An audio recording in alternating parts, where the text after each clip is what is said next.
우리가 고린도후서 말씀을 살피고 있는데 오늘은 고린도후서의 특징에 대한 말씀을 함께 나누도록 하겠습니다. 이미 주제에서 우리가 살폈죠. 고린도전서 첫 번째 편지를 보낸 이유가 뭡니까? 고린도 교회에 여러 가지 문제들이 있다는 소식을 듣고 바울이 그 문제를 해결하기 위해서 보낸 편지의 글이 고린도전서, 고린도 교회에 보낸 첫 번째 글이죠. 거기에서 해결책은 무엇이었습니까? 그리스도의 중심의 삶을 살아야 된다. 교회는 거룩한 공동체, 말씀의 공동체, 사랑의 공동체, 믿음의 공동체가 되어야 되기 때문에 그리스도의 중심된 삶을 살아야 된다. 그래서 그리스도를 중심으로 한 교회, 그리스도를 중심으로 한 성도들의 삶이 되어야 된다. 그 이야기하죠. 그래서 결국 그 일을 통해서 여러 가지 문제들이 해결되는 것을 볼 수 있습니다. 그런데 고린도전서 첫 번째 편지를 보낼 때에도 고린도 교회 성도들이 바울의 사도성을 인정하지 않았어요. 어떻게 바울이 사도냐? 어떻게 예수 그리스도로부터 보내심을 받은 자냐? 사도직을 부인하고 부정하는 거예요. 왜냐하면은 고린도 지역은 우상 숭배의 소굴이었죠. 그리고 고린도 교회는 그 헬라 철학의 영향을 받았어요. 그래서 헬라 철학은 뭡니까? 사람의 의무를 중요시해요. 왜 그럴까요? 중심을 보지 못하기 때문에 그렇습니다. 다만 사람은 예물을 취해요. 예물을 봐요. 왜냐하면 중심을 볼 수 없기 때문에. 그러나 우리 여호와께서는 사람은 예물을 취하거니와 나 여호와는 중심을 보느니라. 왜 그렇습니까? 중심을 보시기 때문입니다. 사람의 마음의 뜻과 생각을 감찰하시기 때문이고 불꽃 같은 눈으로 감찰하시기 때문이고 그 마음의 중심의 진실함을 원하시기 때문입니다. 우리 마음의 중심을 보시고 거짓됨을 아시고 그래서 마음의 진실함을 원한다. 이렇게 말씀하고 있는 것 아니겠습니까? 그래서 이 고린도 교회 성도들은 예물을 봐요.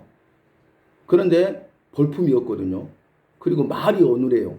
그러니까 어떻게 저런 사람이 사도겠냐. 그래서 사도성을 인정하지 않습니다.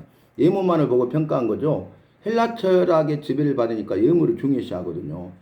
좀 뭔가 겉으로도 포스가 풍겨지고 뭔가 예모가 좀 그럴듯해야 된다 그 말이죠. 그리고 말을 논리적으로 아주 설득력 있게 잘해야 된다 그 말이죠. 그래야 사도지 어떻게 저렇게 보잘것없이 볼품없이 생긴 사람이고 말도 어눌했거든요. 실제로 그러다 보니까 사도성을 인정하지 않았어요. 그래서 바울이 고린도 전서에서도 자신의 사도성을 변호하고 있죠. 그래서 놀라운 일이 생기는데 첫 번째 글을 통해서 고린도 전서의 편지 글을 통해서 교회의 여러 가지 문제들이 해결됐고요. 그리고 성도들이 바울의 사도성을 인정합니다. 그런데 오늘 두 번째 편지를 보내잖아요. 그게 고린도 후서죠. 보낸 이유 중에 첫 번째가 뭐냐면 아직도 바울의 사도성을 인정하지 않는 성도들이 있었다는 거예요.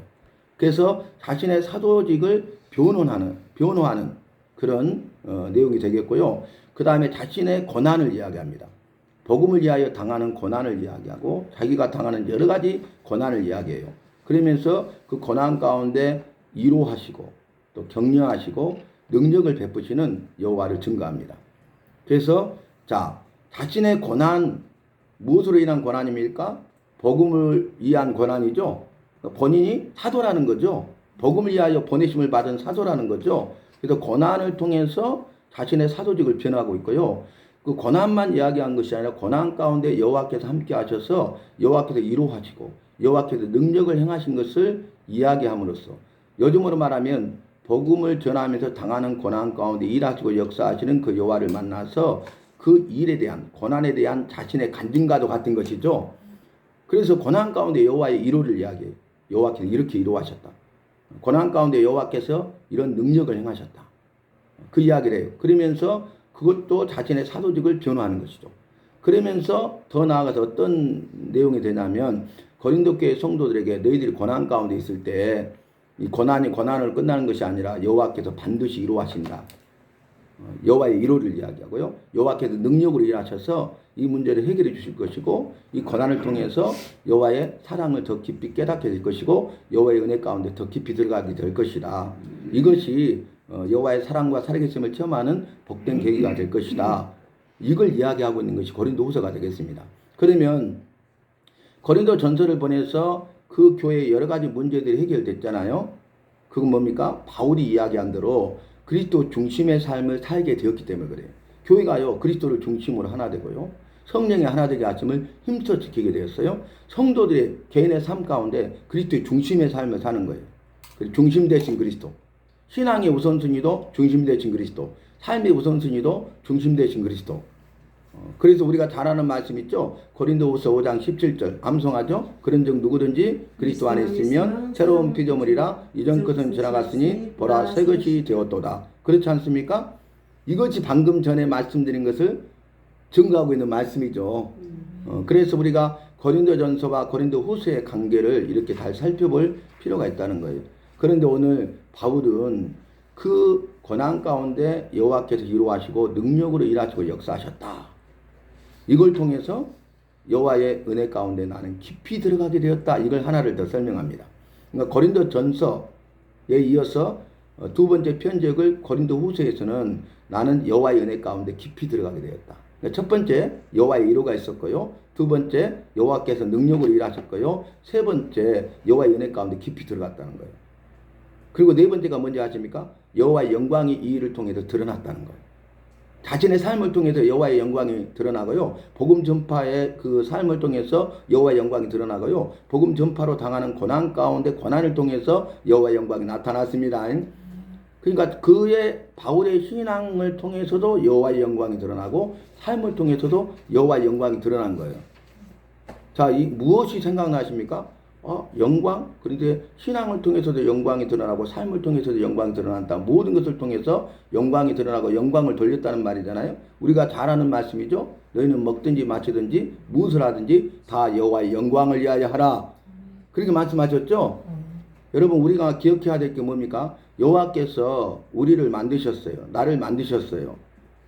여호와의 형상대로 여호와의 모습대로 우리를 만드셨어요. 천지만물을 창조하시고 사람이 살 수 있는 최적의 환경을 만든 다음에 사람을 만드셨는데 사람을 만드시되 여호와의 형상대로 여호와의 모양대로 만드셨어요.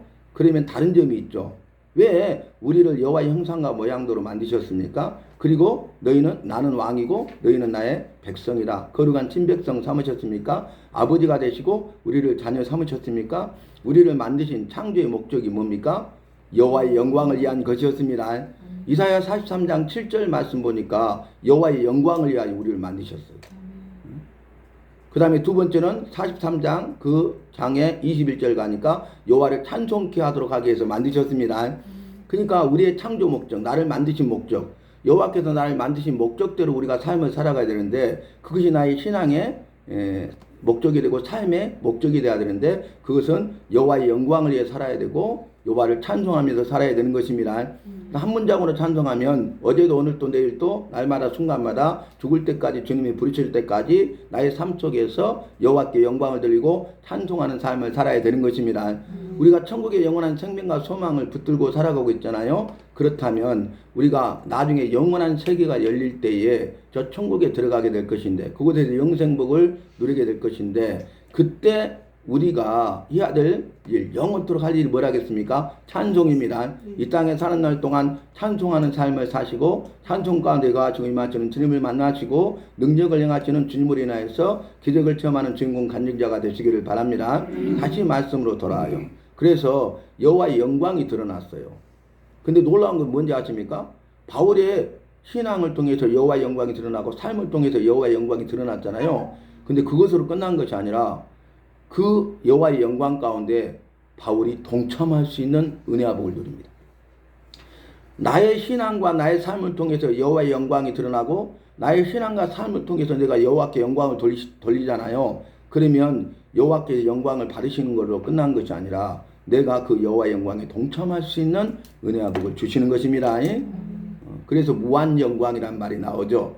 무한 영광, 무한 감사, 무한 은혜. 그렇죠? 우리가 그 무한이란 말, 한량 없는 은혜, 한량 없는 영광 말씀드렸죠. 그래서 끝이 없고 양을 정할 수 없고 다음이 없는 계속되는 영원한 그런 의미가 있죠. 근데 여호와께서 우리에게 나에게 베푸신 은혜는 영원한 은혜입니다. 왜냐하면 여호와는 영원하신 분이기 때문에 그렇습니다. 여호와가 행하시는 모든 일은 다 영원합니다. 이 땅에 있는 것들은 영원하지 않습니다. 영원한 것이 없습니다. 오직 믿음, 사랑, 소망 이 세 가지는 항상 있을 것이라 말씀하셨습니다. 그 중에 제일은 사랑이라고 말씀하셨습니다. 그러니까 고린도전서 12장을 통해서 은사에 대해서 말씀하시니까 은사장이라고 했는데 13장은 사랑에 대해서 말하니까 사랑장으로 이야기했잖아요. 근데 우리가 말씀을 살펴보니까 고린도전서 12장에 은사장 맞죠? 은사에 대해서 쭉 다 이야기하죠. 모든 은사를 이야기하죠. 그런데 다 은사를 이야기한 다음에 더욱 큰 은사를 사모하라고 그랬어요. 그러면 지금까지 말한 것보다 더 큰 은사가 있다는 거잖아요. 그러면서 13장에 뭐라고요? 이것을 너에게 내가 가르치리라 하셨는데 그것이 바로 사랑입니다. 그러면서 왜 그러냐면 사랑이 없으면 아무것도 아니라고 반복하고 있지 않습니까? 그래서 더욱 큰 은사, 사모해야 될 최고의 은사는 사랑인 것입니다. 그 사랑은 인간의 사랑이 아니라 여호와의 사랑, 아가페 사랑입니다. 영원한 사랑입니다. 큰 사랑입니다. 참 사랑입니다. 완전한 사랑입니다. 변함없는 사랑입니다. 끊임없는 끝없는 사랑입니다. 그래서 이것이 한량없는으로 설명할 수 있어요. 한량없는 사랑 안에 방금 말했던 그 모든 것이 다 포함될 수 있다는 것입니다. 첫 번째, 사도 바울이 자신의 사역을 통해 사도직을 증거하고 있어요. 이게 특징입니다. 방금 말씀드렸죠. 두 번째, 말씀대로 역사하시는 여호와의 이로와 능력을 강조해요. 여호와의 이로, 여호와의 능력을 이야기했죠. 그런데 이게 전제가 뭐냐면 왜 여호와께서 이루하셨고 왜 여호와께서 능력하셨냐면 말씀하셨기 때문에, 말씀으로 약속하셨기 때문에. 여호와는 말씀하시는 여호와시고 하신 말씀을 이루시되 반드시 이루시는 여호와시기 때문에 그렇습니다. 그래서 말씀하신 대로 역사하셨는데 말씀대로 역사하심이 이루어졌고요, 능력이었습니다. 여호와께서 이루어 주시니까요, 힘과 능력을 얻게 되고요, 용기 백백히 하게 되고요, 강하고 담대하게 되는 거예요. 여호와의 능력이 임하니까 기적을 체험하게 된 것입니다. 그래서 여호와의 이로가 필요해요. 이건 하늘의 이로입니다. 참된 이로입니다. 여호와께서 주시는 이로입니다. 세상에서 알 수 없고 줄 수 없고 맛볼 수 없는 여호와가 주시는 하늘의 이로입니다. 그리고 이제 능력은 뭐냐? 여호와께서 일하신다는 거예요. 여호와께서 일하십니다. 여호와께서 일하심을 믿음의 눈으로 보시기를 바랍니다. 여호와께서 일하시도록 해야 됩니다. 내가 일하면 안 됩니다. 내가 일하는 것을 멈추고 여호와께서 일하시기를 위해서 힘쓰시기 바랍니다. 여호와께서 일하시되 나를 통해서 일할 수 있기를 간구하시기 바랍니다. 여호와께서 일하십니다. 나를 통해서 일하시면 여호와께서 일하셨는데 착하고 충성된 종아 네가 잘했으니 주인의 즐거움에 참여할지어다 하고 은혜 아복과 생명을 나에게 부어 주시는 것입니다. 이것도 은혜입니다. 정말로 은혜 아니면 우리가 설명할 길이 없어요. 은혜 아니면 답이 없어요. 은혜 아니면 우리가 살아갈 수가 없어. 은혜 아니면 아무것도 할 수 없어. 은혜 아니면 나는 아무것도 아님을 인정하시기를 바랍니다. 그래서 오직 여호와의 은혜로다. 사도 바울의 고백이 어떤 의미인지 아시겠죠? 나의 나된 것은 오직 여호와의 은혜로다. 이렇게 말하고 있지 않습니까? 여기도 중요한 건 뭘까요? 여호와의 이로죠. 여호와의 능력이죠. 그런데 그 앞에 수식어가 중요해요. 말씀대로 역사하시는 여호와의 이로. 말씀대로 역사하시는 여호와의 능력이었습니다. 약속의 말씀을 붙드시기 바랍니다. 말씀을 알아야 됩니다. 말씀의 반석에 든든히 서가야 됩니다. 말씀의 약속을 붙들고 기도해야 됩니다. 우리가 삶 속에 그게 필요하다 그 말이에요. 그래서 고린도후서 4장 7절 보면 우리가 잘 아는 말씀이죠. 우리가 보배를 질그릇에 가졌으니 능력이 여호와께 있도다. 아멘. 우리가 질그릇이에요. 능력이 없어요. 보잘것 없어요. 근데 여호와를 담잖아요. 그러면 여호와의 능력이 우리에게 있습니다. 여호와께서 함께 하십니다. 여호와께서 함께 하시고 여호와께서 일하시고 역사하시고 여호와께서 들어쓰시는 질그릇이 되면 됩니다. 질그릇은 그냥 질그릇이에요. 그런데 여호와께서 임하시잖아요. 가장 가치 있는 그릇이 되는 거죠.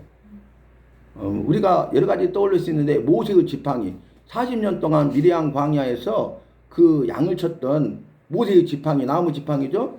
자, 이것은 모세의 지팡이에요. 나무 지팡이에요. 40년 동안 양을 쳤던 지팡이에요. 아무 능력도 없습니다. 그런데 이 모세의 지팡이에 여호와께서 함께 하시니까 능력의 지팡이가 되었습니다. 기적의 지팡이가 되었습니다. 놀랍죠. 그래서 나는 이 모세의 지팡이 같이 연약하고 부족한 존재라는 것을 깨달아야 돼요. 여호와를 만나잖아요. 여호와의 말씀이 내 안에 있잖아요. 그러면 내가 정말 연약하고 부족한 존재라는 걸 깨달아요. 야, 정말 나는 연약하고 부족하구나. 두 번째 뭐라고요? 나는 아무것도 아니구나. 그러니까 교만했던 사람이 겸손해지는 것입니다.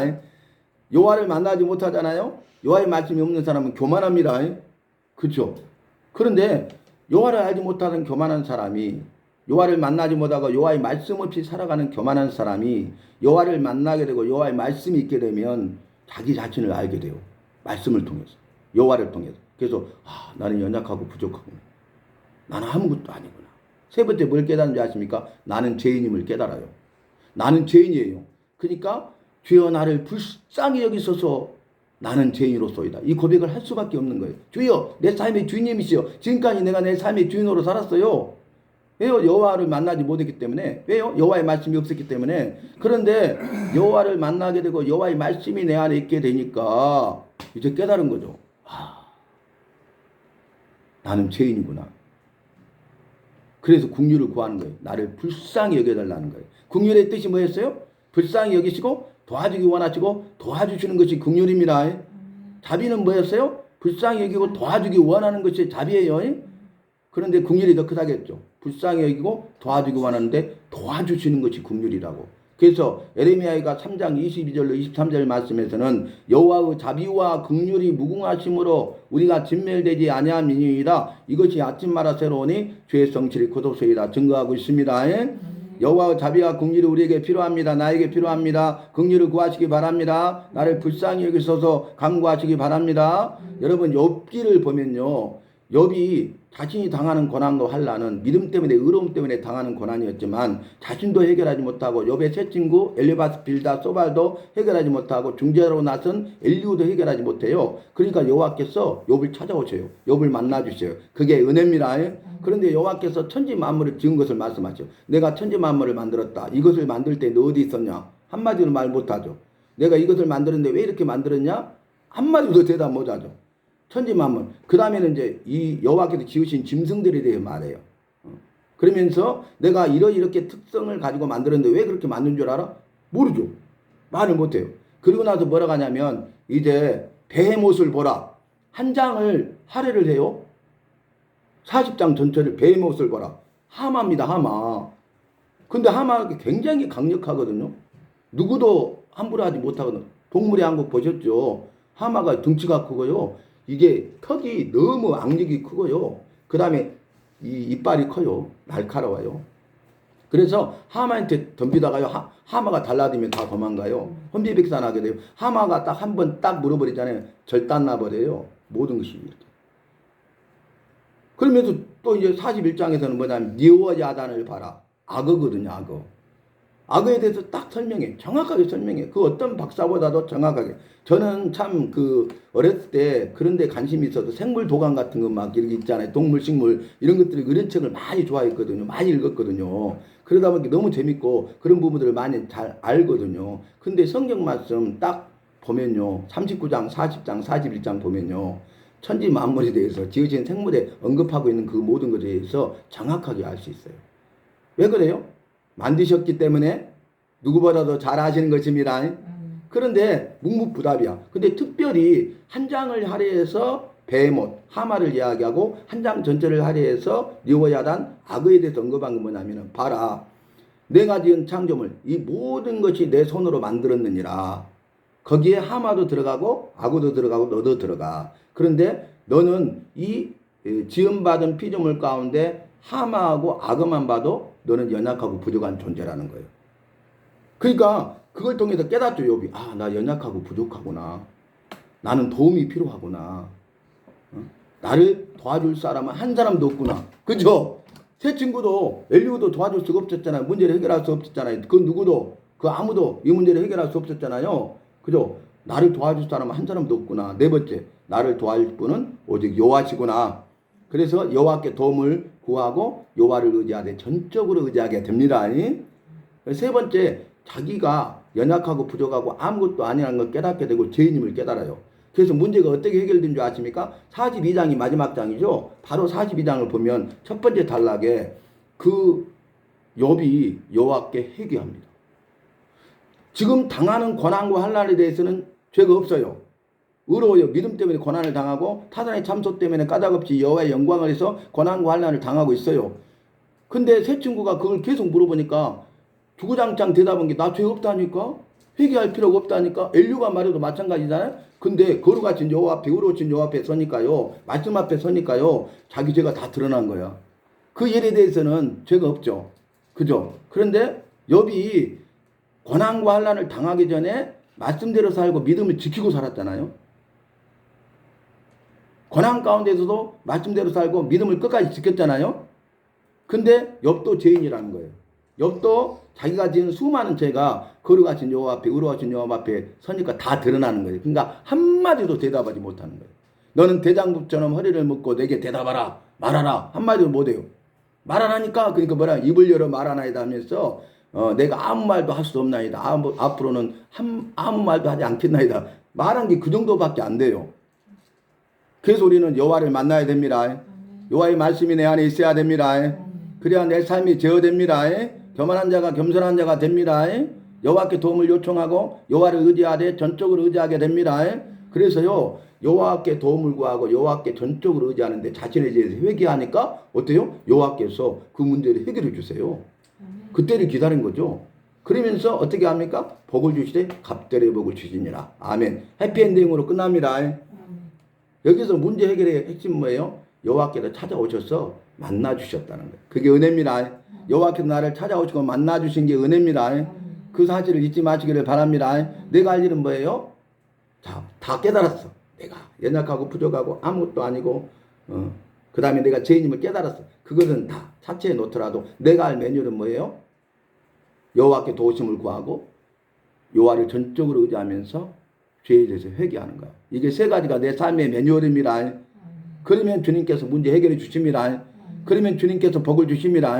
갑절의 복을 주십니다. 그 말씀 우리가 깨달아야 된다는 거예요. 그 다음에 12장 말씀 보면 바울의 약함이 그리스도의 능력을 경험하는 통로임을 말씀하고 있어요. 그러니까 내가 연약하잖아요. 그러면 나의 연약함을 통해서 주님의 능력이 나타납니다. 나를 강하게 하십니다. 자, 내가 연약하고 부족하잖아요. 내가 할 수 없음을 알았잖아요. 내가 믿음 없음을 깨달았잖아요. 그래서 도움을 요청하고 주님을 전적으로 의지하잖아요. 그러면 그 기도의 응답으로 연약함을 강하게 해주십니다. 부족함을 채워주십니다. 할 수 없음을 하시고 할 수 있다고 용기 백백게 해주십니다. 믿음 없음을 하시고 믿음의 믿음을 다하여 주십니다. 세상을 이기는 믿음을 주십니다. 세상이 감당치 못할 믿음의 사람으로 살게 하십니다. 그 다음에 세 번째 특징은 참된 복음 사역자로서 자신의 신앙과 삶을 증거해요. 아까 말씀드렸죠? 내가 참된 복음의 사역자다. 그러니까 나는 사도다. 내 신앙을 봐라. 내 삶을 봐라. 내가 지금까지 이렇게 살았다. 나의 믿음은 이러하고 내 삶은 이러했다. 그걸 증거함으로써 자기의 사도성을 변증하고 있는 거죠. 그래서 나는 누구예요? 사도고 참된 복음의 사역자다. 그 다음에 네 번째는 고난 속에서도 말씀을 통한 여호와의 영광을 드러나고 있어요. 여러분 아까 말씀대로 역사하신다고 했죠? 그래서 여호와의 이로가 드러나고 여호와의 능력이 드러났잖아요. 근데 여호와의 영광이 또 드러나죠? 근데 말씀을 통한 여호와의 영광이 드러나는데 고난 속입니다. 상황이 다르죠? 지금 고난 속에서요. 고난 속에 있는데요. 여호와께서 말씀을 통해서 말씀하신 약속대로 일하심으로 여호와의 영광을 드러내고 있는 거예요. 고난이 내게 유익이라 하신 말씀이 생각나시죠? 이해되시죠? 이렇게 우리가 살면 고난이 나에게 유익이 되는 것입니다. 고난을 통해서 여호와의 영광이 나타나는 것입니다. 십자가의 고난 없는 부활의 영광 없다. 그 말씀이 이 말씀과도 연관이 되는 것입니다. 다섯 번째 특징은 복음의 진리를 지켜 고난 속에서도 승리할 것을 말씀한다. 복음의 진리는 복음의 말씀입니다. 말씀은 진리의 말씀이요, 능력의 말씀이요, 생명의 말씀이기 때문에 그렇습니다. 그러니까 복음의 말씀을 지켜 고난 속에서 승리할 것을 말씀하고 있고, 너희가 고난 가운데 있지? 고린도교회 성도들이요, 복음의 말씀을 지켜라. 복음의 말씀대로 살아라. 그러면 고난 가운데 승리하게 된다. 나의 삶 가운데 주님이 그렇게 일하시고 역사하셨다. 고난 가운데 이루어지시고 고난 가운데 능력을 행하시고 고난 가운데 영광을 드러내셨다. 그리고 그 영광 가운데 동참할 수 있는 은혜와 복을 나에게 주셨다. 고린도교회 성도들에게도 그렇게 일하시고 역사하신다. 그런 내용 아니겠어요? 그러니까 이것이 고린도교회 성도들에게 강한 도전이 되고 동기부여가 되겠죠. 아, 그래. 내가 고난 가운데서도 진리의 말씀을 지켜서 승리해야지. 내가 고난 가운데서도 진리의 말씀 복음을 지키면 나는 승리할 거야. 이게 생기는 것 아니겠어요? 그걸 우리가 기억해야 됩니다. 여섯 번째, 고난은 피하는 것이 아니라 여호와를 더 깊이 만나게 되는 통로임을 말씀하고 있어. 아멘. 고난이 내게 유익입니다. 고난을 피하지 마십시오. 고난을 통과하시기 바랍니다. 인내와 연단의 과정을 통과하시기 바랍니다. 그래서 믿음은 인내를, 인내는 연단을, 연단은 소망을 이룬 줄을 내가 알미니라. 그런 고백이 있지 않습니까? 그 다음에 7번째 특징은 보이는 것이 아니라 영원한 것들을 바라보고 살아라고 말해요. 여러분, 우리는 보이는 것들을 위해 살죠? 입술로는 영원한 것들을 추구하면서 산다고 하지만 오늘 하루의 삶을 돌아보세요. 내가 어떻게 살았어요? 보이는 것을 위해 살았잖아요. 근데 보이는 것이 아니라 영원한 것들을 바라보고 살아야 된다는 거예요. 그걸 강조하고 있어요. 고린도 교회 성도들이 보이는 것만을 바라보면서 살거든요. 그러니까 보이는 것만을 위해 살지 말고 보이지 않는 영원한 것들을 바라보고 살아야 된다. 그래서 골로새서는 뭐라고 합니까? 땅의 것만 바라보지 말고 위의 것을 바라보라. 땅의 것을 생각하지 말고 위의 것을 생각하라 그랬죠. 같은 말씀이죠. 같은 맥락이죠. 보이는 것은 잠깐이요. 보이지 않는 것은 영원함이라고 말씀하고 있습니다. 보이지 않는 게 영원한 것들이라고. 보이는 것들은 잠깐이라고. 근데 우리는 보이는 것들만을 추구하면서 그것만을 바라보며 사냐 그 말이에요. 내가 그리스도인이라면서요. 그리스도의 사람이고 그리스도에 속한 사람이고 그리스도를 위해 사는 사람이고 그리스도를 따라가는 사람이고 그리스도를 전하는 사람이라면서요. 그러면 보이는 것이 아니라 영원한 것들을 바라보고 살아야 되겠습니다. 8번째 특징은 겉사람은 쇠하나 속사람은 새롭도다. 겉사람은 쇠하나 속사람은 성령으로 새로워지는 삶을 강조하고 있어요. 우리는 겉사람은 쇠하나 속사람은 성령으로 새로워지는 삶을 살아야 되겠습니다. 여호와는 겉사람을 보시는 분이 아니라 속사람을 보시는 분이시기 때문에 그래요. 나의 외모를 보는 게 아니라 나의 중심을 보시기 때문에 그래요.